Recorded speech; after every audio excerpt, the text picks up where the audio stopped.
Kamusta na nga ba ang mga bagong rescues natin at nagamot na ba natin yung sakit nila? Hello Pack members! Welcome back to Husky Pack TV!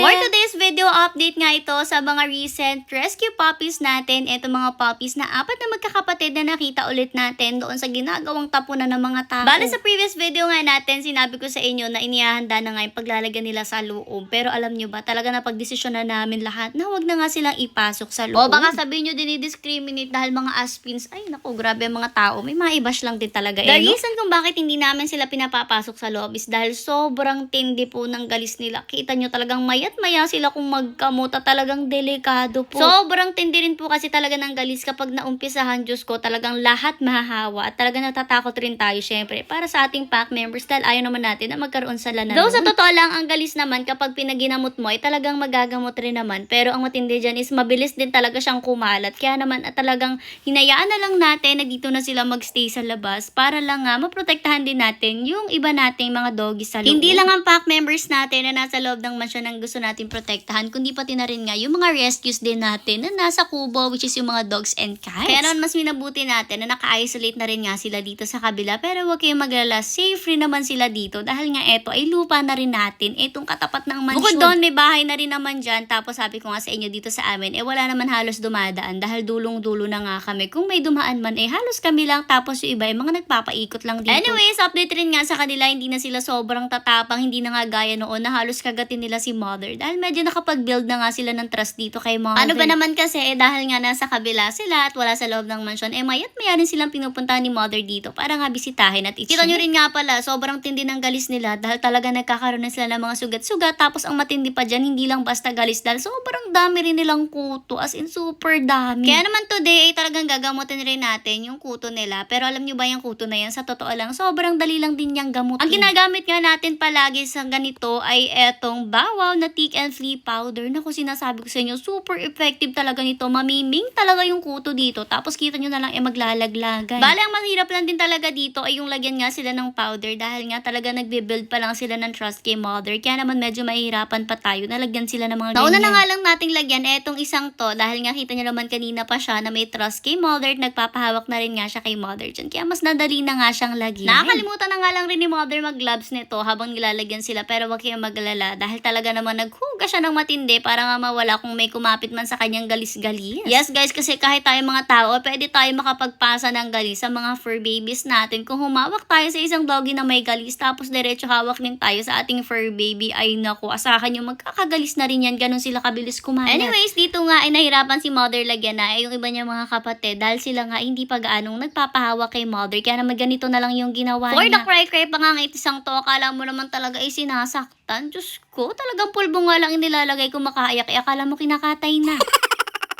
Pati rin nga pala itong area ng pinagtutulugan nila, binudbudan na rin nga yan ni mother ng powder para ma-make sure na nga na kung meron man dyan mga kuto na nananahan, talagang mamamatay na rin sila dyan. Alam niyo ba kasi yung Bawaw powder na yun, talagang proven na natin yan at nagamit na nga yan natin sa ilang mga rescues at automatic talagang shock tayo ang mga kuto nila. Napakasimpleng powder lang yan pero very powerful, kaya naman sobrang natutuwa kami. Yun nga lang talagang kailangan mo yung isoak maigi sa fur baby mo para talagang mapuntahan at malagyan lahat ng parts ng katawan nila at gumaling sila. Anyways, yan lang muna at gagawan pa rin naman natin sila ng maayos talagang bahay. Sa ngayon, mas maganda nga yung ganito na medyo nakakalaya-laya sila kasi kita niya naman talagang sumigla na rin nga sila. Free rin kasi talaga sila na mag-roam around dyan, pumasok sa loob ng bahay at lumabas. Pero nakakatuwa is hindi rin naman talaga sila lumalayo. Pag may mga tao rin naman ay automatic tumatago rin sila dyan dahil medyo may trust issues nga sila sa mga tao. Pero kay mother, tingnan nyo, for the salubong rin naman sila palagi. Doble ingat na nga lang din talaga tayo ngayon dahil nga sobrang tindi ng galis nila. Kahit yung mga tsinelas na suot ay nako, kailangan hindi pwedeng maipasok sa loob ng mansyon kasi kung hindi, naku, delikado ang pack members natin. Kailangan pa rin nga ni mother ngayon na kuhanin yung tiwala nila para mas magamot nga natin sila kasi kita nyo naman yung iba talaga ay halos hindi pa makalapit kay mother. Pero sigurado din naman na in a few days talagang babait na rin nga ng matindi etong mga to at magtitiwala na sa atin.